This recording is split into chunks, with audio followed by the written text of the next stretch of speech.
Listen closely, and you'll hear it. The sea is never silent. Even when the surface lies still as glass, something stirs beneath. Currents slide over hidden valleys, touching ruins no light has seen in 10,000 years. The ocean breathes like a memory too vast to fade, whispering fragments of stories it refuses to let die. Among those stories, one name keeps surfacing: Atlantis. It rises not from maps, but from memory, a word older than nations, older than faith. It does not belong to history alone, it belongs to longing, the ache for a world we once believed we deserved. We tell ourselves it was a city of gold, a paradise swallowed by pride. But perhaps what we really mean is, once, humanity lived in harmony with itself, and then forgot how. Somewhere beyond the horizon, in waters that shift color like thought, the dream of Atlantis drifts. Plato wrote of it as if it were both history and warning, a civilization so wise, so radiant, that even the gods grew envious. And when arrogance grew heavier than wisdom, the earth trembled, and the sea came to claim its dead. But myths endure for a reason. They do not survive because they are true. They survive because they feel true, because something inside us recognizes them. Every empire, every invention, every promise we make to progress carries that echo. Build too high, and the water will rise again. Tonight, as you listen, imagine yourself standing on a shore that stretches beyond time. The air tastes of salt and rain. Waves roll in slow and deliberate like breath. Somewhere out there, beyond the dark edge of the horizon, a city sleeps beneath the tide. Its towers coral now, its temples quiet, its dreams intact. The sea remembers. It has no reason to lie. And if you listen long enough, you might hear what it's been trying to tell us since the first tide pulled back. That Atlantis was never only a city, it was a reflection, a mirror held up to everything we are and everything we keep losing. The legend of Atlantis was not born in the waves. It began with ink. 23 centuries ago, in a sun-struck corner of Athens, an old philosopher sat beneath an olive tree and wrote of a city the world would never stop searching for. His name was Plato, and the words he shaped in Timaeus and Critias would ripple across millennia like stones dropped into the deepest sea. To Plato, story and truth were never enemies. He believed that myth carried the kind of truth logic could not hold. When he described Atlantis, he did not call it a fantasy. He called it memory, a fragment preserved by the Egyptian priests, passed to the lawgiver Solon, and finally to him. That chain of voices, Egyptian to Athenian, priest to philosopher, felt like a bridge across time, carrying one candle of knowledge through the dark. He wrote that 9,000 years before his own, there had been a mighty island beyond the pillars of Heracles, what we now call the Strait of Gibraltar. There, an advanced civilization flourished, a people born of gods and mortals, wise and just, rich in metals and virtue alike.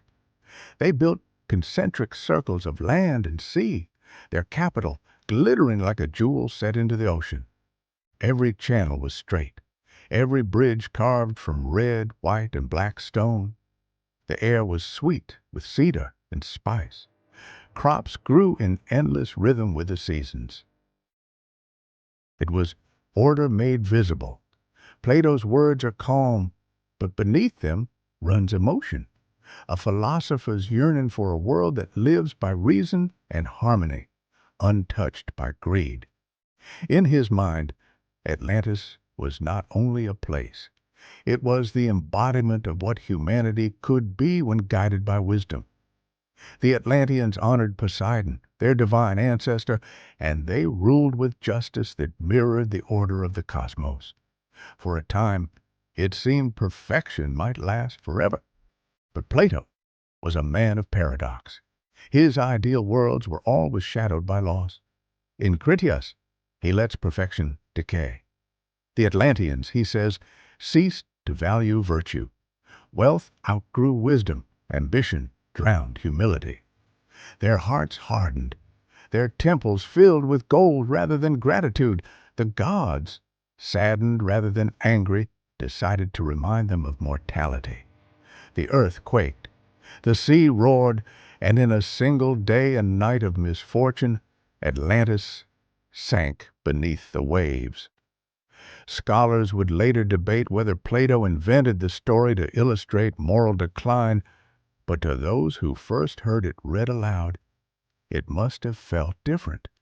Less lesson, more revelation. His students would have seen the faraway look in their teacher's eyes as he spoke, as if he were remembering rather than imagining. Was it possible that this philosopher, lover of logic, had glimpsed something that once was? For Plato, truth was never just about fact. It was about meaning.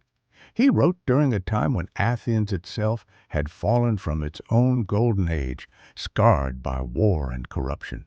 To speak of Atlantis was to mourn his own city, to hold a mirror to its lost virtue. Perhaps that is why the story endures. It captures a universal ache, the fear that greatness always carries the seed of its own ruin. Imagine him there, scratching letters into wax tablets, while cicadas sang in the olive branches.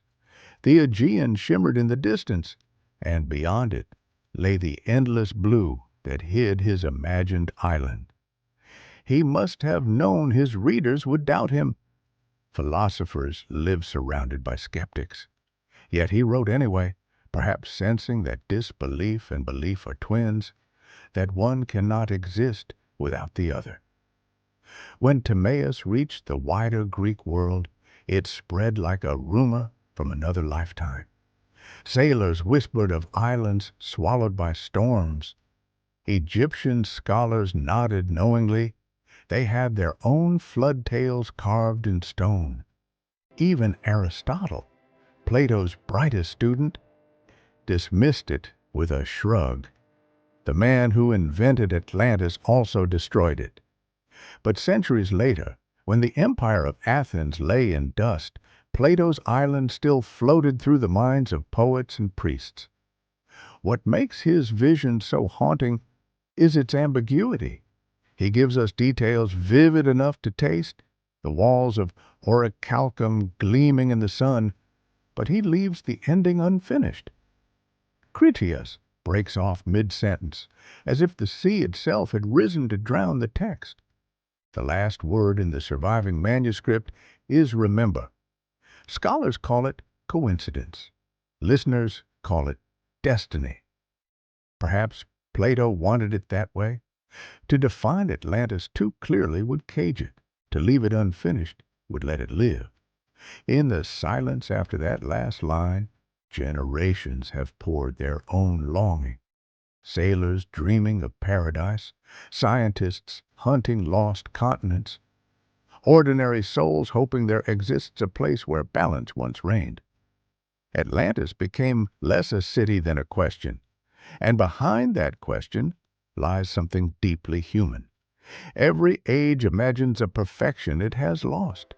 Eden, Shambhala, El Dorado. Plato's brilliance was to give that longing a shape both earthly and unreachable.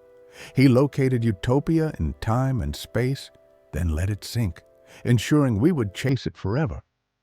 The myth of Atlantis is not just about a city drowned, it's about memory itself drowning and our refusal to let it die. If you walk today along the coast near the ancient harbor of Piraeus, you can still smell the salt and hear the same wind that brushed Plato's hair. Close your eyes, and you can almost feel him beside you, watching the horizon. He would tell you that every civilization believes it stands at the height of wisdom, and every civilization is wrong. The moment it forgets humility, the tide begins to turn. Plato's Atlantis endures because it is both warning and promise. A warning that pride can sink even the greatest of worlds. A promise that somewhere beneath ruin, virtue still glows like coral catching stray sunlight. Whether it existed or not matters less than the truth it carries, that the soul of humanity is always half drowned, always reaching for the surface. The philosopher never found proof, but maybe proof was never the point. He gave us a myth strong enough to outlive empires, flexible enough to hold every generation's fears. We can debate geography, translation, geology, but the real Atlantis lives not beneath the sea, but in the mind that still wonders what if. And so, when we whisper the name tonight, we are not just repeating Plato's words. We are joining his meditation, continuing his search.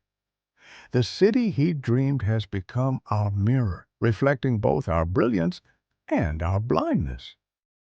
The vision remains clear as ever, shining through centuries of doubt, a reminder that even ideas can leave ruins, and sometimes those ruins are where we find ourselves again.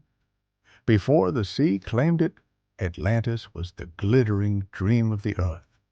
At least, that is how the old storytellers described it, a realm where balance had found its purest form, where nature and reason held hands like lovers who had never quarreled. Even now, when you close your eyes and imagine a paradise that might have been, you are borrowing pieces from that legend. They said the island was enormous, larger than Libya and Asia Minor combined, yet gentle in climate, wrapped in perpetual spring. Mountains rose in the north, snow-tipped and solemn. To the south lay a plain so fertile that crops grew without toil. Rivers threaded the valleys like silver veins. The soil glimmered faintly with red, white, and black stone, minerals the Atlanteans carved into palaces that shimmered at sunrise. Birds nested on terraces of marble. Fields of saffron swayed in warm wind. The air was sweet with salt and cedar. At the center of this harmony lay the Capitol, a masterpiece of geometry and devotion. Rings of land and water, circling one another in perfect proportion, joined by bridges that curved like music. The outermost harbor teemed with ships of cedar and bronze, their sails dyed blue to match the sea. The middle ring held gardens, orchards, and colonnades where philosophers strolled beneath vines heavy with fruit. And at the heart, rising from a man-made hill, stood the great temple of Poseidon, its walls sheathed in orichalcum so bright that when dawn touched them, the whole city glowed as if lit from within. Inside, the god himself was said to stand in gold, driving 6 winged horses across the waves. Around him, dolphins leapt from sculpted foam. The air rang with hymns each morning as priests poured wine and honey into silver basins, thanking the sea for mercy. Yet the ritual was gentle, never fearful. The Atlanteans loved their gods as one loves memory, quietly, faithfully, with understanding rather than dread. Life here was measured not by conquest, but by rhythm. Farmers followed the moon, engineers the tide, healers the pulse of stars. Children learned mathematics beside pools of still water, tracing circles that mirrored the city's design. Law itself was sacred geometry, clear, balanced, endlessly self-correcting. Each citizen owned enough. None hoarded more. Their ships traded with distant shores, bringing spices, ivory, and stories, but wealth never ruled them. They believed gold was only sunlight made solid. When night came, music drifted across the canals. Flutes echoed against domes of white stone. Lovers rode beneath bridges strewn with lanterns. In such moments, one might believe perfection could last forever. But perfection is never quiet. It hums with a tension so soft we mistake it for peace. In the heart of harmony, small cracks begin to form, the faint restlessness that lives in every human dream.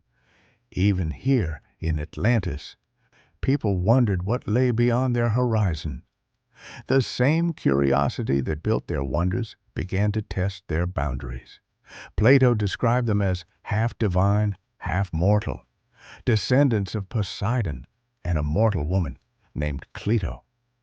The god had surrounded her hill with rings of sea and land to protect her, and their 10 sons became the first kings of Atlantis. For generations they ruled as one family, each keeping his oath never to harm another, bound by the law engraved upon a column of orichalcum in the temple's center. But time, the slowest tide, erodes even oaths. Perhaps the change was imperceptible, a merchant raising his price by a single coin, a senator admiring his reflection too long in polished stone. Pride seeps quietly, like salt, into soil. They began to measure themselves not against virtue, but against one another. The gods watched, patient and sad, as reverence turned into display. The Atlanteans mastered metallurgy, astronomy, irrigation, arts that would not appear again for millennia. Their knowledge fed ambition. They built fleets that could cross any sea, weapons of radiant metal that could split stone. Soon, the inner voices that once praised balance began whispering of destiny. Why, they asked, should perfection remain confined to one island? If the world was chaos, was it not mercy to impose order upon it? And so they sailed, first as teachers, then as rulers. Their ships, once gilded messengers of trade, became instruments of empire. They conquered neighboring islands, then the lands beyond Gibraltar.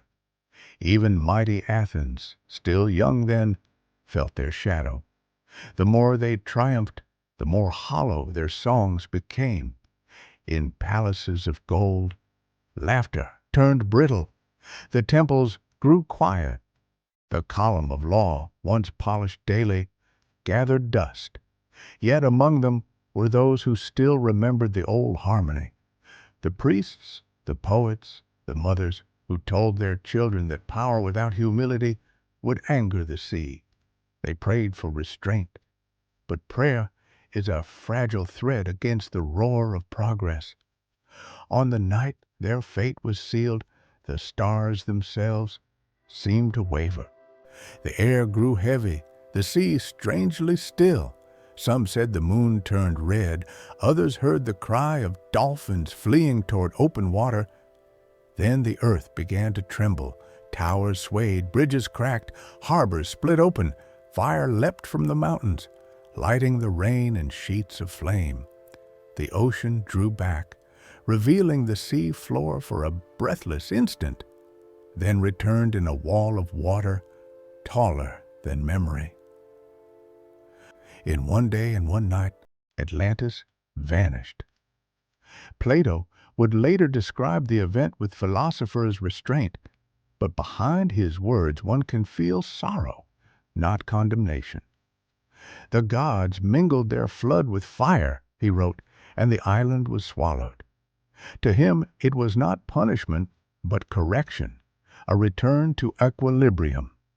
When pride forgets the rhythm, the tide must remind it. But before that final storm, imagine the last hours of calm. A mother extinguishing her lamp, whispering a prayer to Poseidon, a sailor secure in his boat, unaware the harbor will soon become sky, a philosopher staring at the stars, wondering if perfection can ever survive within the human heart. In those moments, Atlantis was most human, not in its glory, but in its vulnerability.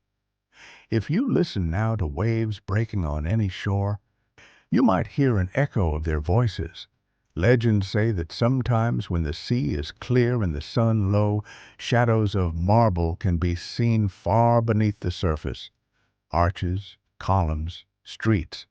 Scientists call it illusion. Divers call it light refraction. Yet the imagination, older and truer than science, insists it is memory. Perhaps the sea, like time, forgets nothing. What made Atlantis perfect was never its architecture or wealth. It was the idea that human beings once lived in harmony with the world that birthed them. What destroyed it was not wrath of gods, but the oldest flaw, the belief that harmony can be owned. And that, maybe, is why the legend endures. Each civilization retells it in its own tongue, as if confessing the same sin. The Atlanteans built a paradise. They lost it. We inherit the warning disguised as wonder. We build, we marvel, we forget, and the water waits. When dawn rises over the modern sea, the horizon looks empty. But somewhere beneath that mirror of blue, imagination still drifts, half dream, half truth, whispering that perfection was real once and could be again if only we remember the rhythm before the tide returns. Every golden age carries deep within it the sound of an approaching storm. It is faint at first, a murmur beneath the music, easily mistaken for the sea's breath. In Atlantis, that murmur grew for years before anyone dared name it. Prosperity had become air itself, invisible yet taken for granted. The Atlanteans thought the gods favored them forever. After all, the sky was calm, the harvests endless, and the mountains generous. But beneath that calm, the balance had already begun to tilt. No single act caused the ruin. It was smaller things. Greed disguised as progress, comfort mistaken for virtue, the slow erosion of gratitude. They began to build higher, mine deeper, consume faster. The sacred geometry that once mirrored the order of the cosmos turned into geometry of ambition. Palaces expanded while temples grew quiet. Music grew louder but emptier. And when a people no longer listen, even the sea grows impatient. The old priests saw it coming. They warned the Council of Ten that Poseidon's blessing was not eternal. They spoke of omens, dolphins beaching themselves, stars flickering out of sequence, wells turning brackish. But the council, rich and restless, laughed. The gods favor the strong, they said, and strength was the one thing Atlantis never lacked. So they turned their fleets outward again, conquering distant shores, demanding tribute from nations that once called them allies. Slaves began to replace citizens in the fields. The once bright laws on the column of orichalcum faded beneath grime and neglect. Even the sky, they said, seemed paler. Some historians later claimed the island lay upon a chain of volcanoes, that a great eruption doomed it. Others believed an earthquake, a meteor, a shifting crust. But the ancients spoke differently. They said the fall began not with fire or stone, but with silence. The moment the people of Atlantis stopped thanking the sea. Then came the night the silence broke. It began with a tremor beneath the harbors. At first, sailors thought it was thunder rolling underwater. The ground quivered, the lamps swayed, dogs barked. In the temple, the high priest looked up from his prayers to see the great statue of Poseidon weeping lines of condensation that gleamed like tears. A second tremor followed, stronger, rattling columns. From the mountains came a low roar, as if the island itself had begun to breathe. In the royal palace, The youngest prince woke to the scent of ash. He stepped onto his balcony and saw lightning blooming behind the peaks. The stars seemed to tremble. "It is only a storm," he told himself, unaware that the storm was older than memory. The quakes grew violent, towers cracked, water burst through the canals with the sound of torn fabric. Citizens flooded the streets, clutching children and statues of their gods. The sea had turned black. Some fled toward the ships, others toward the hills, but nowhere was safe. Eyewitnesses, if such a word can exist for a legend, said the final hour came with three great shudders. The first split the central hill, the second sank the northern plain, the third shattered the temple itself, sending its golden walls sliding into the harbor like molten sunrise. Then, for a moment, silence again, so complete that even the birds stopped crying. And then the ocean rose. It came not as a wave, but as a wall, endless, curling over the horizon until the moon disappeared behind it. They said it moved without sound, as if the gods were holding their breath. When it struck, it erased everything. Bridges vanished. Flames died beneath water. The cries of thousands merged into a single note of terror that lasted less than a heartbeat. By dawn, nothing remained but foam. The sea had folded itself neatly over the wound, leaving no scar visible from the surface. The currents carried fragments, broken statues, bits of orichalcum, seeds of trees that would sprout in distant lands. The world, it seemed, had already begun to forget. But memory is stubborn. Survivors, if there were any, must have wandered to foreign shores, carrying stories of light and loss. In Egypt, priests spoke of a great island swallowed by the gods. In Babylon, scribes wrote of flood sent to cleanse arrogance. In Greece, sailors whispered of ghost lights beneath the water on calm nights. Even the sea, though silent, betrayed hints. Fishermen claimed to hear faint bells ringing from below. Others swore that, in certain storms, voices rose through the surf, songs of a people still calling to the surface, asking forgiveness for wanting too much. Centuries later, when philosophers tried to rationalize the legend, they missed its soul. The fall of Atlantis is not a geological event. It is the oldest confession in the world. It tells us that beauty cannot live without humility, that knowledge without conscience is ruin. The gods were not cruel. They were weary. They had given humankind paradise and watched us trade it for power. When the sea rose, it did not destroy. It restored. Yet part of the myth's ache lies in its mercy. The Atlanteans were not erased utterly. Their wisdom, Plato said, survived in fragments, in the arts, the architecture, the seeds of civilization that drifted outward. Perhaps every city that ever sought perfection carries a grain of Atlantis in its foundation. Perhaps we rebuild it again and again, forgetting each time why it fell. That, after all, is the secret rhythm of humanity. Creation followed by forgetting. Forgetting followed by longing.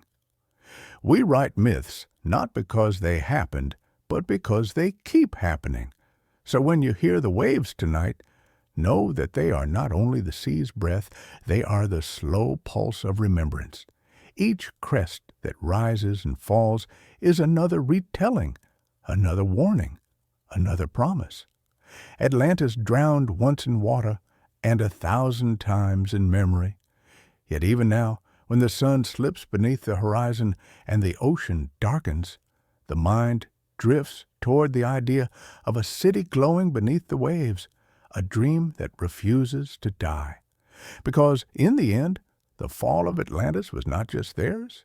It is ours, written again and again in the story of every empire, every invention, every heart that forgets to listen before it builds too high. And still the sea waits, gentle and patient, whispering to those who sleep beside it. Remember, the sea keeps its secrets well. It covers the bones of history with layers of calm, the way time covers grief. Yet nothing that sinks is ever truly lost. It only waits for a new listener. After Atlantis vanished, the world grew quiet, but not empty. Somewhere beneath the silence, memory stirred. For generations after the catastrophe, the ocean was feared. Sailors called certain waters cursed, refusing to sail west past the horizon where, they swore, the sun hissed into the sea. They spoke of strange lights flickering beneath the waves on moonless nights, of voices echoing from the deep, too soft to understand, too human to ignore.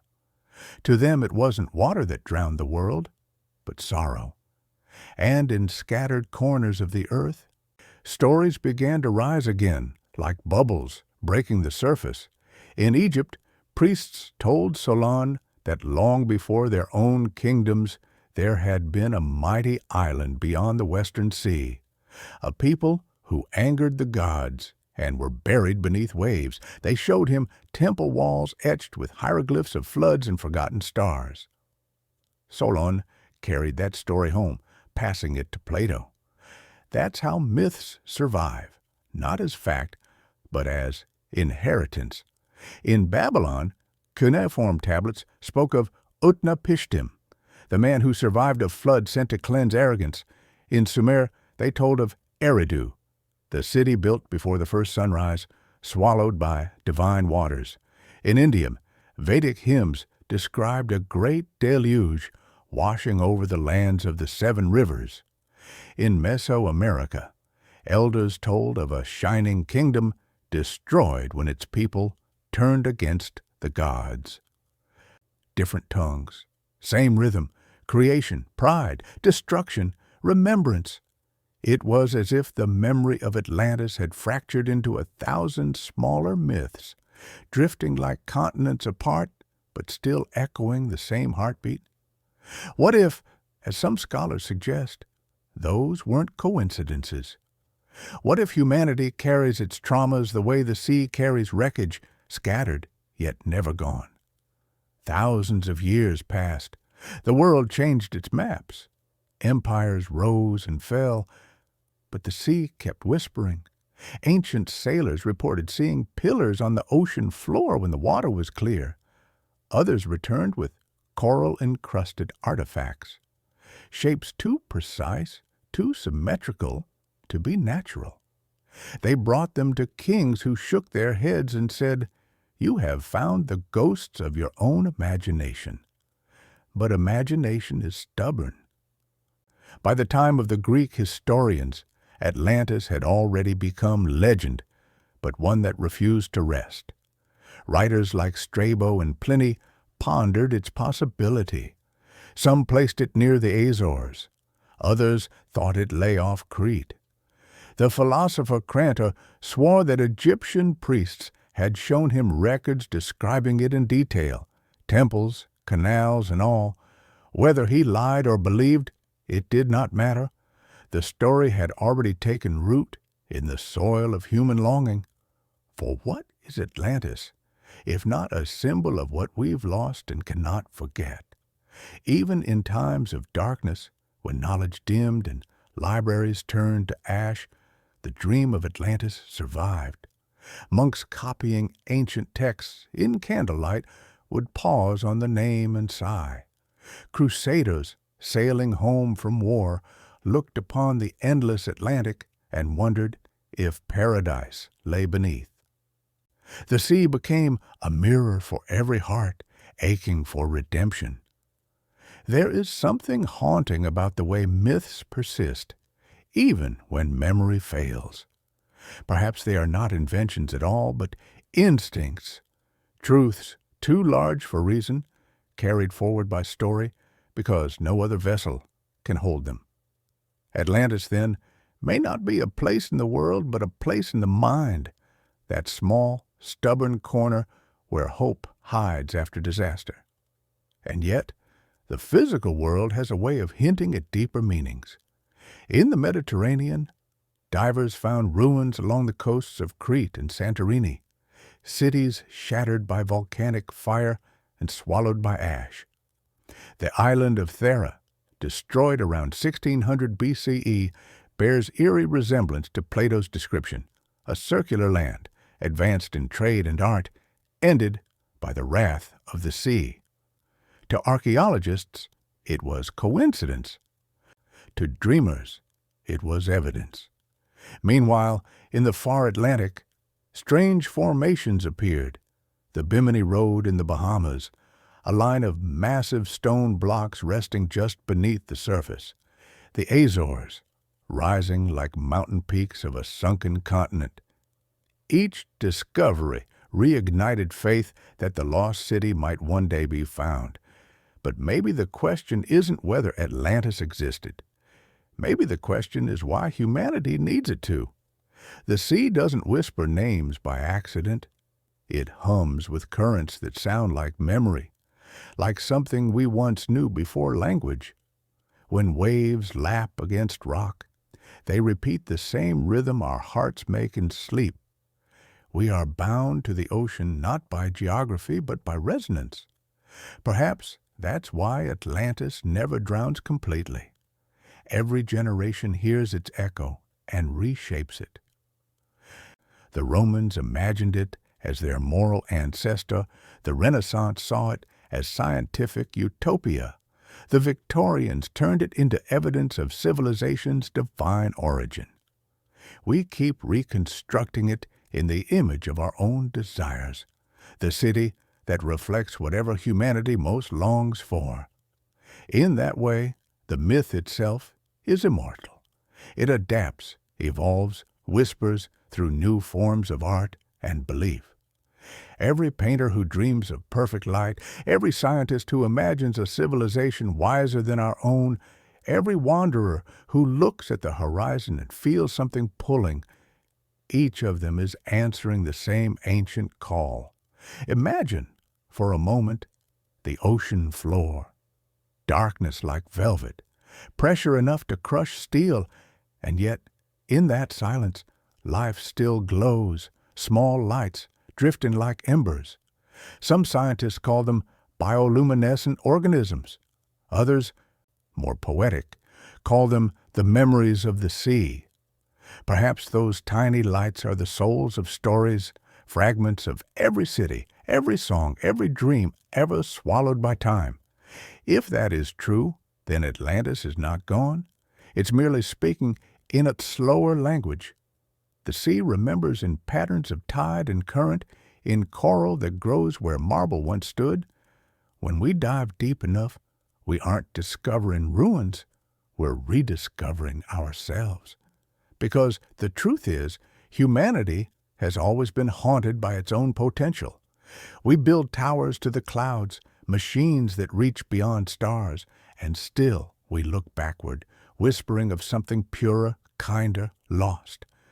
Atlantis embodies that ache, the yearning for balance we can't sustain, the memory of harmony that feels too real to be fiction. Listen long enough, and you'll hear it too. Not in thunder or prophecy, but in the simple rhythm of waves, that soft, eternal breath that once sang lullabies to gods and mortals alike. It tells the same story every night, that once we built paradise, that once we forgot gratitude, and that even now, the ocean forgives us enough to keep the memory alive. Perhaps that's the mercy of the sea. It swallows, yes, but it also preserves. It erases our arrogance, yet guards our innocence like treasure in the dark. Somewhere, beneath the shifting sand, Atlantis still glimmers, not as stone or ruin, but as possibility. And when you stand on the shore and feel the pull of the tide against your feet, that is the whisper of the depths calling your blood to remember. because we are, all of us, children of water, and the story of Atlantis is the story of what happens when water remembers what it once made and what it was forced to reclaim. By the time the Middle Ages gave way to light again, the world had grown restless. Sailors returned to the oceans. Scholars dusted off forgotten scrolls, and for the first time in centuries, humanity looked outward and inward at once. The Renaissance had begun, and with it came a rediscovery of wonder, the sense that the earth was not a prison of sin, but a mystery waiting to unfold. Among the scrolls that survived the dark centuries were Plato's dialogues, Timaeus and Critias.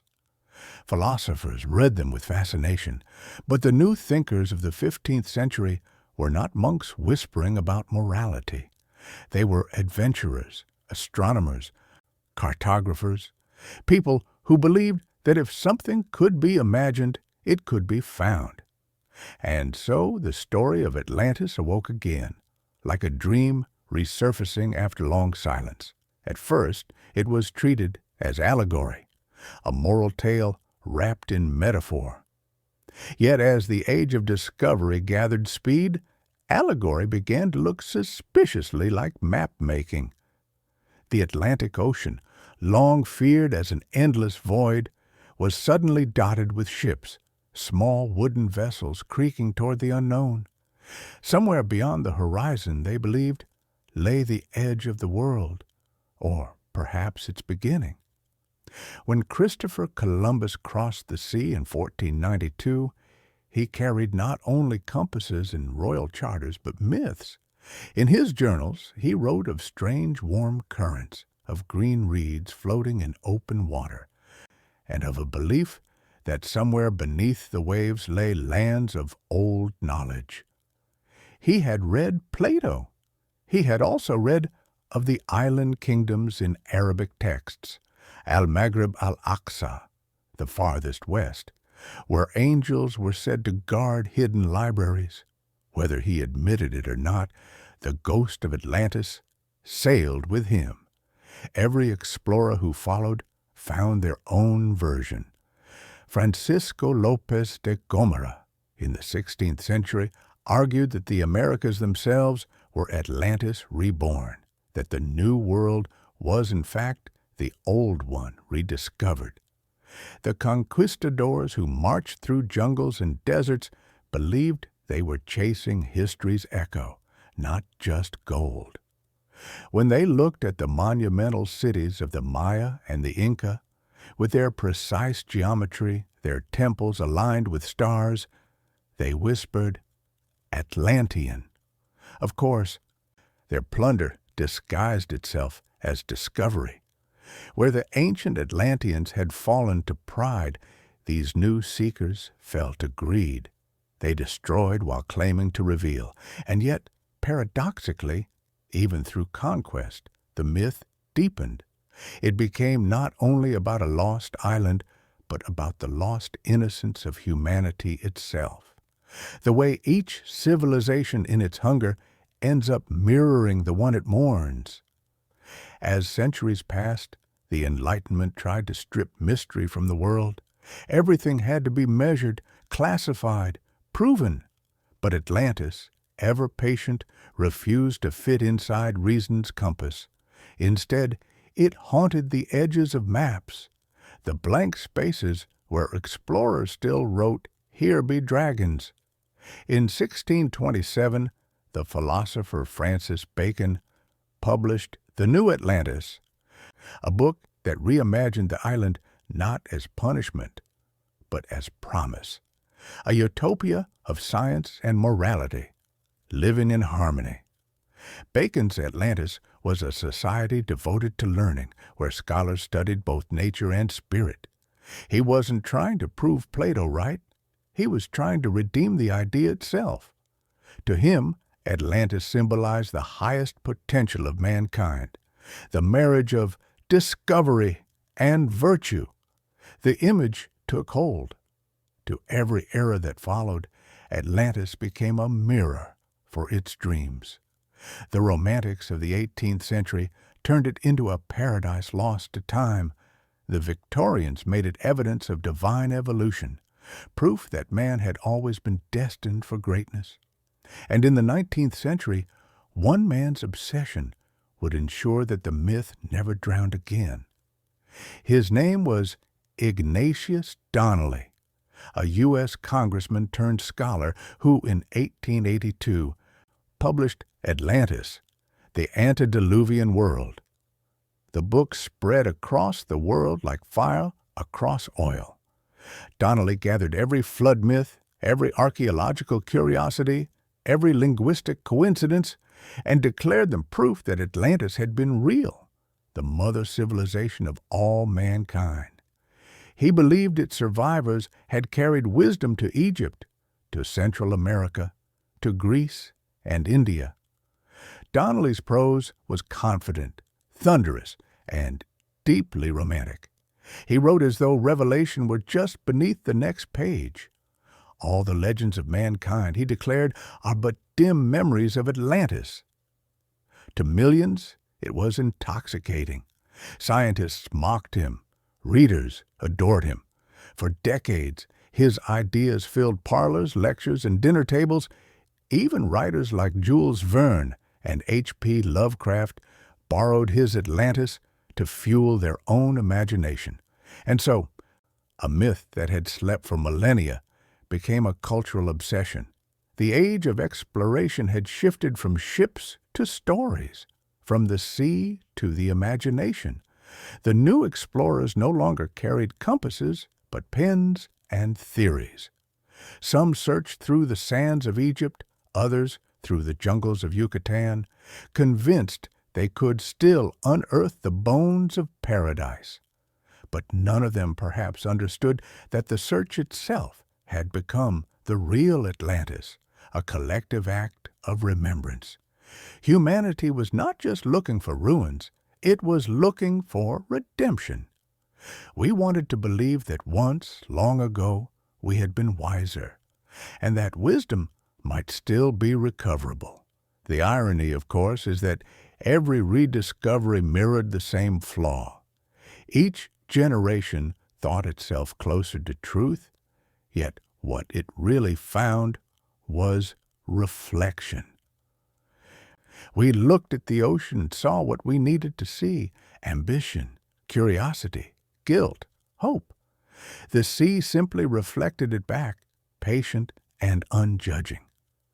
Picture the late 19th century, gas lamps glowing, steam engines hissing, telescopes pointed toward galaxies.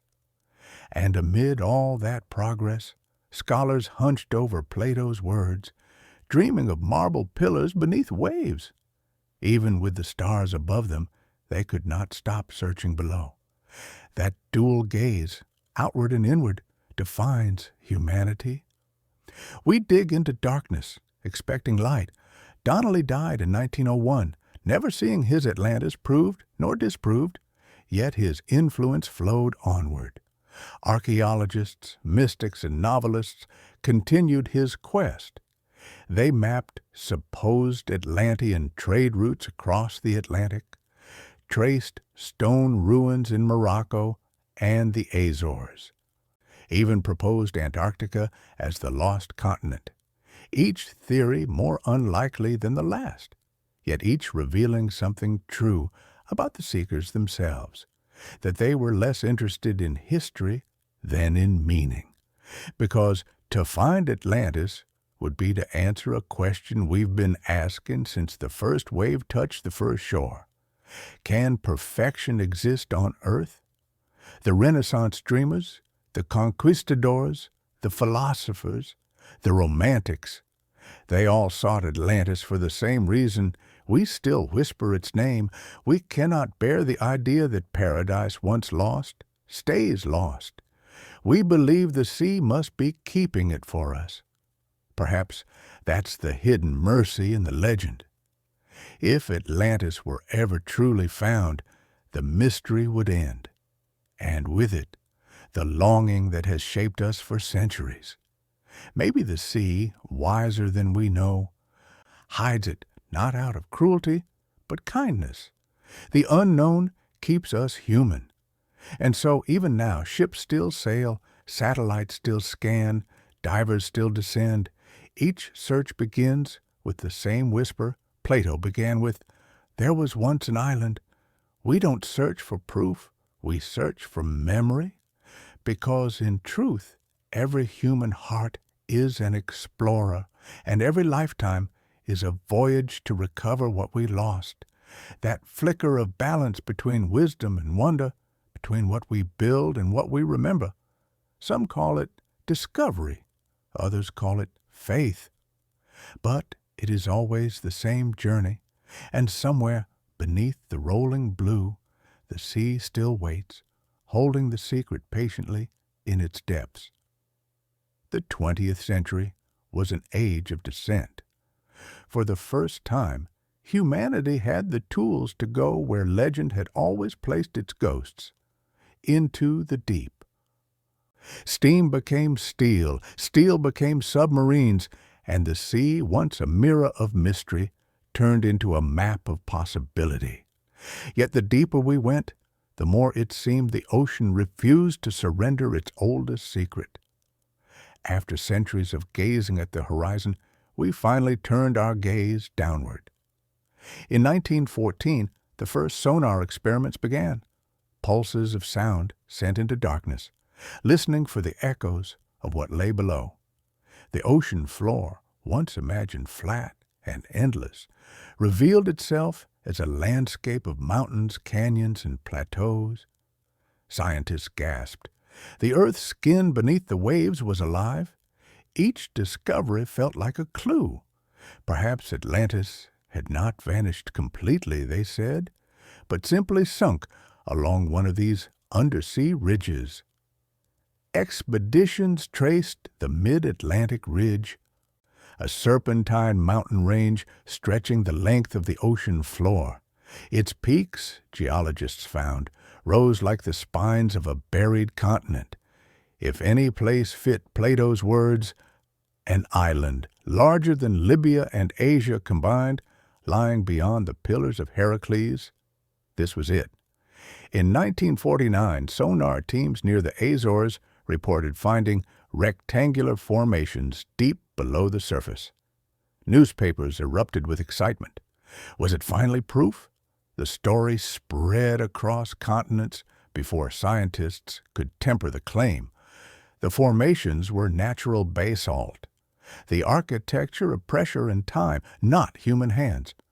But by then, the public no longer cared. For the first time, Atlantis had slipped from myth into the language of science, and still the dream persisted.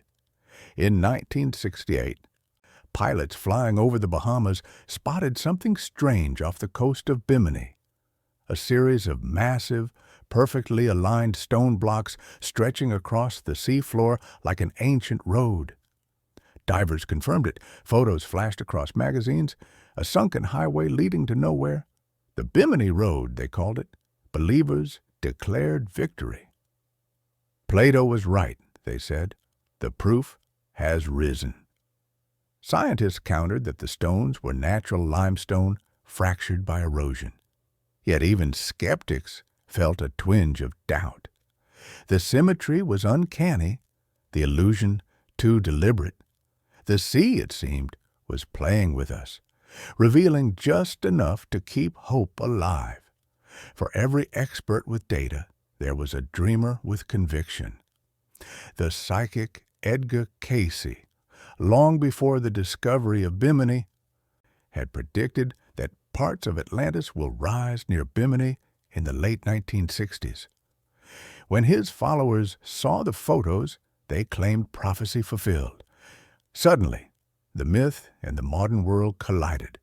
Spirituality meeting sonar. Throughout the 20th century, that tension deepened. Marine archaeologists mapped ruins off the coast of Spain, Portugal, Morocco, and even Japan. Each new anomaly ignited a new claim. One group pointed to Santorini, the island once shattered by volcanic fire around 1600 BCE, its destruction eerily matching Plato's timeline. Others swore by Cuba's underwater pyramids discovered by sonar in 2001. The ocean floor became a gallery of half-truths and maybes, but behind every expedition was something quieter, longing. Beneath the technical jargon and the scientific rivalry, there pulsed the same question Plato had asked millennia ago. Had we lost something pure? The deeper explorers dove, the more human their discoveries became. They found shipwrecks frozen in perfect stillness, bowls resting where sailors once ate, coins scattered across sand like fallen stars. Each wreck was its own Atlantis, a story of ambition, triumph, and sudden silence. The sea had always been a mirror for us. Now it reflected our own fragility in crystal clarity. Even the scientists began to sound poetic. The ocean, they realized, covered 70% of the planet, yet we had explored less than 5%. We know more about Mars than our own seabed, one oceanographer admitted. Every dive became a humbling reminder that the unknown was not out there. It was beneath us. As submarines descended into blackness, they found creatures glowing like lanterns, moving as if carved from dreams. The world beneath the waves was stranger, older, more beautiful than any imagined Atlantis. The myth had prepared us for wonder. Science delivered it, but it also left us haunted. Because the more we understood the ocean, the more we felt its silence pressing against us, a silence full of questions we could not answer. Maybe that's why people kept searching. The 20th century was defined by discovery. The atom, the genome, the cosmos. Yet none of it filled the space Atlantis had occupied in our imagination. The myth had never been about location. It was about loss. And loss, no matter how rationally explained, never stops echoing. In the 1970s and 80s, Atlantis became a cultural phenomenon again. Books, documentaries, and television specials turned the search into spectacle.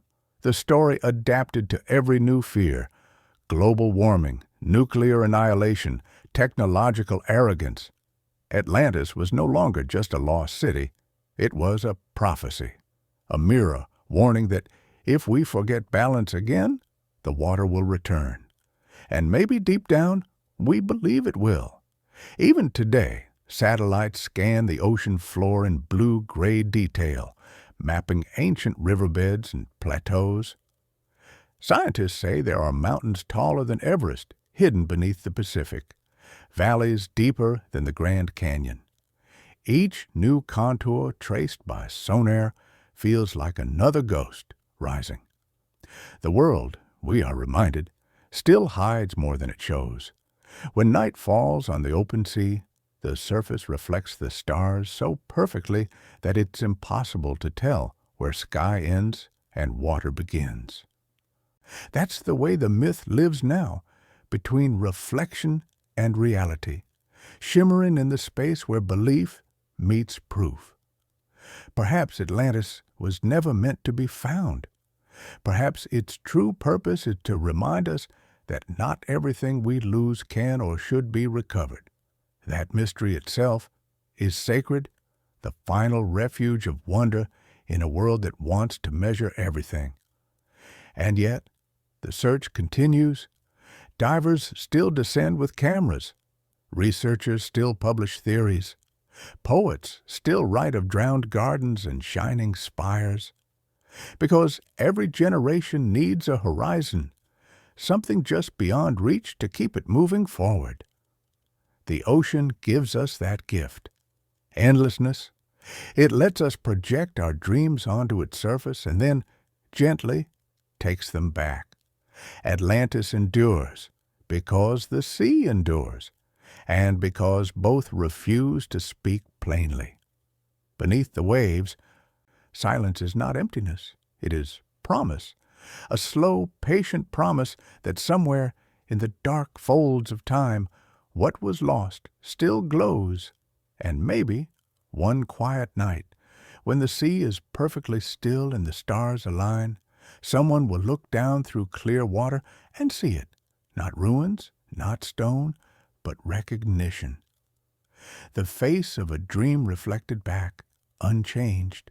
Every myth, if you listen long enough, begins to sound like a confession. Atlantis was never just a story about a city. It was a reflection of the people who kept telling it. From philosophers to explorers, from mystics to scientists, each saw in it the same face, their own.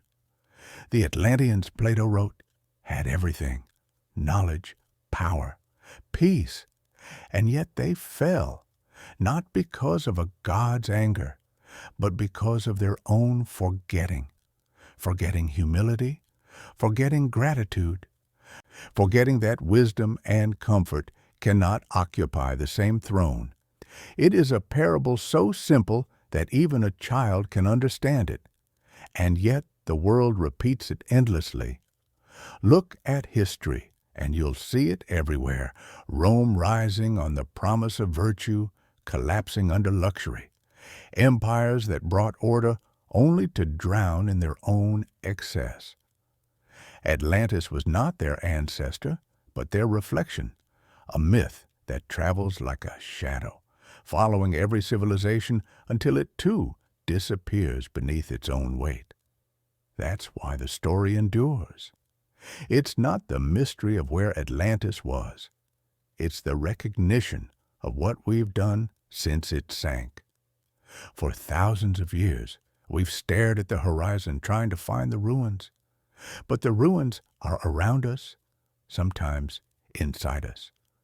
The drowned city is not beneath the sea. It's beneath the noise of modern life, waiting for silence to uncover it. When Plato described Atlantis, he wasn't just inventing a myth. He was diagnosing a condition, the sickness of abundance. He wrote it in an age already weary of success, when Athens had become rich, confident, and morally exhausted. The city of wisdom had turned into a marketplace. His Atlantis was Athens, and his warning was clear. When power grows faster than virtue, the water always returns. And maybe that's why the story feels eternal, because no matter how far we advance, we recognize ourselves in that moment before the wave hits. The skyscrapers of our time mirror the towers of Atlantis, glittering, ambitious, fragile. We are surrounded by miracles of our own making, yet somehow emptier for them. We look at the ocean not as mystery, but as resource. The balance they lost, we risk losing again. The myth's power lies in its circularity. It never ends, it simply replays. Each generation looks at Atlantis and thinks it was a warning for someone else. But warnings are mirrors, not messages. And what they reflect most clearly is the human inability to listen until the tide rises. Psychologists like Carl Jung understood this long before modern science caught up. He called Atlantis an archetype, a symbol rising from the collective unconscious, a dream shared by every mind that has ever feared its own pride. The flood, the loss, the longing, they're not history. They're the psyche processing its guilt. Every dream of a perfect world destroyed is the human heart trying to explain why it keeps breaking its own paradise. And maybe that's why the myth feels both cosmic and intimate. It belongs to all of us, but it also belongs to you, the part of you that remembers being younger, lighter, unbroken, and wonders where that version of yourself went. The part that believes something pure once existed and that the fall somehow was your fault. Atlantis is not only a city, it is the place in your memory where everything was right until it wasn't. Even the sea, when you look closely, behaves like the human mind. Calm on the surface, Endless turmoil below. It hides what it cannot bear to remember, yet never stops reshaping itself around the absence. When Plato said the island vanished in one day and one night of misfortune, he was describing more than an event. He was describing emotion. That is how grief feels, sudden, absolute, without trace.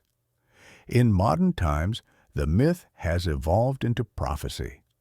Environmentalists read Atlantis as warning, not metaphor.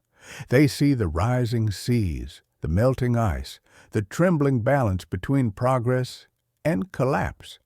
And again, the story feels less like legend and more like déjà vu, as if we are standing on the edge of the same shining city, pretending not to hear the surf grow louder.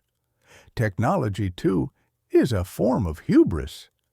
We build machines that speak, systems that think, eyes that see further than the gods of old. We celebrate them as triumphs, forgetting that every invention is a conversation with the past, and the past always answers. The Atlanteans, in their pride, believed they had mastered nature. So do we. The only difference is the glow of our screens instead of orichalcum. The temptation is the same, to believe that knowledge without humility is control, when in truth it is surrender. And yet, the story is not despairing. Hidden beneath its tragedy is tenderness, the quiet suggestion that what is lost can also be remembered. Atlantis falls, yes, but its idea survives. The survivors, real or imagined, carry its light into new lands, planting seeds of wisdom that will bloom again. Perhaps Egypt, perhaps Greece, perhaps now. The myth becomes the map of resilience. That, too, is human, to keep dreaming even after drowning. Think of how every flood story ends, not in ruin, but in renewal. Noah steps into a cleansed world. Utnapishtim sails toward immortality. The waters recede, and life begins again. The flood destroys, but it also resets. In that way, Atlantis is not a tomb, it's a cycle, a reminder that even from arrogance and failure, something sacred can rise. The mirror, then, is not meant to shame us, but to awaken us. It tells us that perfection is never permanent, that peace demands humility, that wisdom requires reverence. We cannot stop the tide, but we can learn to listen to it. Perhaps that's the true heart of the myth, to teach us the art of listening, to the sea, to each other, to the voice inside that whispers when we've gone too far. If the Atlanteans had listened, maybe their city would still shine above the waves. If we listen now, maybe ours will. When you stand by the ocean and watch waves collapsing in slow rhythm, you are looking at time itself rehearsing the same lesson. Everything that rises falls, and everything that falls returns. The ocean forgives, but it never forgets. So maybe in the end, Atlantis isn't warning us at all. Maybe it's reminding us that the fall is not final, that memory, myth, and hope are ways the soul learns to float again. We are, after all, the children of flood and fire. Our survival depends not on conquering nature, but on remembering that we belong to it. And when we do, when we finally learn to build not above the sea, but in harmony with it, perhaps the world will stop repeating its own myth. Perhaps Atlantis will rise again, not from the ocean floor, but from within us. The 20th century had measured the ocean. The 21st began to listen to it again. The machines kept mapping, the scientists kept charting, but somewhere beneath the data, beneath the numbers, the graphs, the neat explanations, humanity began to feel something stirring, as if, after centuries of trying to find Atlantis with sonar and satellites, we had finally remembered where to look. not beneath the water. But within the self, the world had grown louder than ever. Cities hummed without silence, lights blurred the stars, and people began to forget how to dream. Yet even as our sleep grew restless, a quiet longing spread, a hunger for meaning, for stillness, for the lost harmony the myth of Atlantis had always promised. That longing took many forms: meditation, yoga, lucid dreaming, mindfulness, the rediscovery of the sacred in the everyday. Humanity was searching again, not for a city, but for the feeling of belonging to something vast and alive. The dream of Atlantis returned, not as history, but as hope. Writers, mystics, and modern seekers began to speak of Atlantis as a spiritual archetype, a memory carried in the collective soul. The psychic Edgar Cayce, decades before his death, had said that the children of Atlantis would reincarnate in the modern age, drawn to the ocean, to healing, to art. His words, dismissed by scientists, found unexpected resonance among people who felt inexplicably nostalgic for a place they could not name. Atlantis, they said, is not gone. It lives in us. That phrase began to ripple through culture. In art, music, and literature, Atlantis became shorthand for lost wisdom, for human potential buried beneath progress. Filmmakers painted it as a glowing underwater city pulsing with light. Not ruins, but civilization asleep, waiting to wake. Poets spoke of it as memory in the blood. Psychologists saw it as metaphor for the subconscious mind, that vast, half-drowned continent of thoughts, dreams, and desires lying beneath our waking surface. Science, in its way, began to agree. Neurobiology revealed that beneath rational thought lies an ocean of instinct and emotion, a hidden realm shaping our behavior. It was as if modern research had rediscovered Plato's dual worlds, the visible and the invisible, the conscious and the forgotten. Even the language echoed the myth: depth psychology, stream of consciousness, waves of thought. Atlantis had found a new shore, the human psyche. People began to see the legend not as a warning, but as a promise, a reminder that destruction is never the end, only transformation. The Atlanteans, they said, were not punished for arrogance. They were chosen to evolve. Their wisdom sank not into the sea, but into the soul of humanity, waiting until we were ready to use it wisely. It was a comforting idea, and perhaps a true one, that the past survives not in artifacts, but in intuition. In this new age, the boundaries between myth and mindfulness blurred. Scientists studied dreams again, sleep laboratories filled with electrodes and soft light, watching the mind paint its nightly landscapes. The more they measured, the more mystery they found. Dreams, it turned out, were not random. They were emotional repair, spiritual rehearsal, private mythology. Every night, our brains built and destroyed cities, tested morality, relived floods and resurrections. Every night, we rebuilt Atlantis, and sometimes we saved it. In that sense, humanity had never stopped dreaming the same story. Atlantis became not a city underwater, but a pattern inside every imagination, the archetype of paradise lost, remembered, and reborn. And now, perhaps for the first time, we were learning how to listen to that pattern consciously.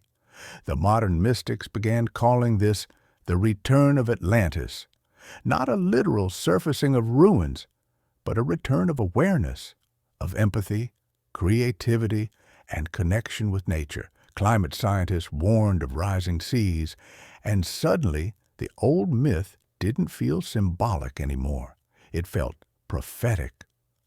As ice melted and storms intensified, people whispered that the ocean was reclaiming its rhythm, reminding us of the lesson we'd forgotten. And yet, within that fear, there was also beauty. People gathered on beaches to meditate together at dawn. Artists painted glowing underwater worlds not of doom, but of rebirth. Children were taught to clean the oceans, to plant coral, to listen to the language of water. In those small acts of reverence, something ancient began to stir again, that delicate balance between knowledge and humility. Maybe that was the true resurrection of Atlantis, not the city itself, but the consciousness it once represented. We have always been creatures of reflection. When we gaze at the ocean, we see our own faces scattered across the waves. The myth's endurance proves that somewhere deep within us, we remember what it feels like to live in harmony. The ache we feel when we hear the word Atlantis isn't curiosity, it's homesickness. And maybe that homesickness is the key. The pain of missing something you've never seen is the soul's way of telling you it was once yours. Even now, in our digital age, where attention fragments and time rushes forward without pause, the myth endures in quiet corners. People still dream of luminous towers beneath the sea. They describe music with no source, cities without shadows, skies glowing like pearls. Psychologists call it shared dream imagery. Poets call it remembrance. Perhaps they are the same thing. In therapy rooms, patients speak of water dreams, drowning, swimming, floating toward light. Jung would call these archetypal journeys the descent into the unconscious, the meeting with what was lost, and the return renewed. In every sense, that is the story of Atlantis itself, a collective dream of descent and return. The myth keeps evolving because we keep needing it. It offers both wound and cure, the tragedy of forgetting and the promise of remembering. It teaches that paradise can be rebuilt, that wisdom can survive catastrophe, that what drowns does not vanish. Perhaps that is why, even now, people leave offerings by the sea. Candles, flowers, messages written in bottles. They are not worshiping a place. They are speaking to memory, thanking it for waiting. The act itself is simple, but it carries the oldest hope we know, that what we've broken can still forgive us. And maybe, just maybe, it already has. Because something remarkable has happened in recent decades. Humanity has begun to look at itself not as conqueror of nature, but as part of it. The modern environmental movement, though born of crisis, is also an act of reverence. We are learning again to live by rhythm, by tide, by season, by respect. The Atlantean ideal, buried for millennia, is surfacing in new form. A civilization trying to live without destroying its foundation. That, too, is the sea's gift. It erases, but it also reveals. It humbles, but it teaches.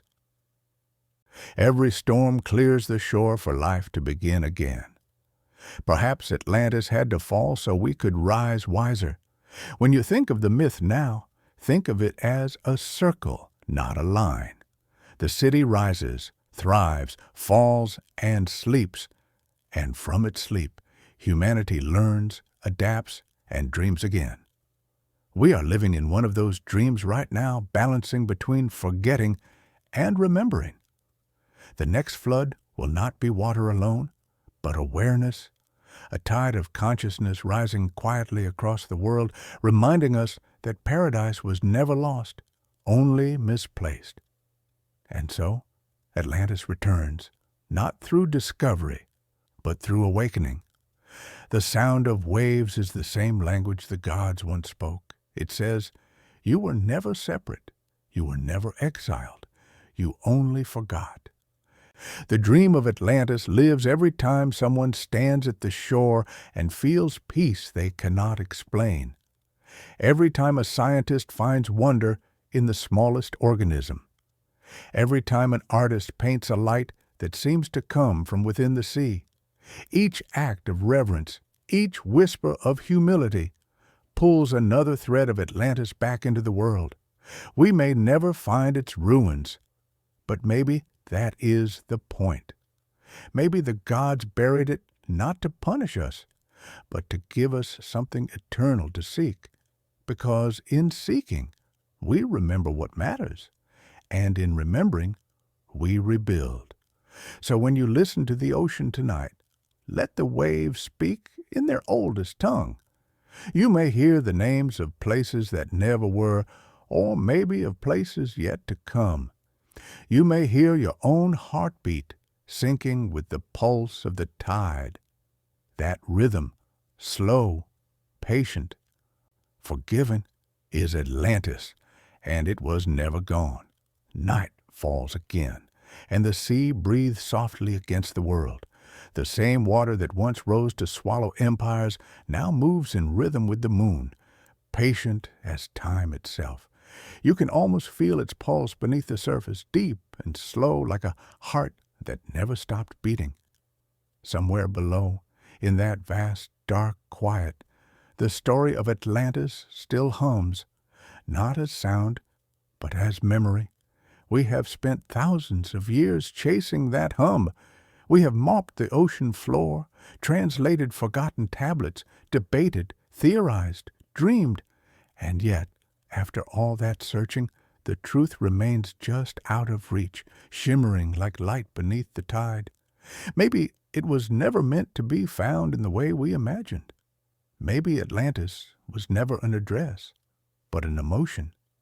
There's a reason the story refuses to die. Empires fade, languages vanish, even mountains change shape. But Atlantis endures. Why? Because it tells the story we can't stop telling ourselves, that once we were better, that once the world was whole, that somewhere beneath the noise of history, something pure still waits for us to remember it. When you close your eyes and imagine Atlantis, what do you see? Marble towers glinting above calm seas, streets of silver and gold? Or do you see something simpler? People laughing beside clear water, gardens untrampled, a sky untouched by smoke? Maybe the perfection we long for isn't architectural at all. Maybe it's emotional, the memory of harmony. And in that sense, Atlantis has already returned. Every act of kindness, every rediscovery of wonder, every moment you stop to listen to rain or ocean or silence, that is Atlantis resurfacing, one heartbeat at a time. The myth has only ever been a mirror, and what it reflects now is us, not the fall, but the slow rising afterward. Because what we call myth is simply memory softened by mercy. Facts may fade, but meaning endures. Atlantis may not exist on any map, but it lives in the instinct that draws humanity back to water again and again, as if the sea were a parent we keep trying to find our way home to. Perhaps that's the real secret Plato left us. His dialogues weren't just philosophy, they were resurrection. He gave us a legend strong enough to outlive proof, so that we could keep rediscovering ourselves through it. In every retelling, Atlantis adapts, a different shape for a different century, but always the same ache beneath. And if myths are memory, then memory itself is sacred. Every time we retell this story, we're not reviving fantasy. We're keeping gratitude alive.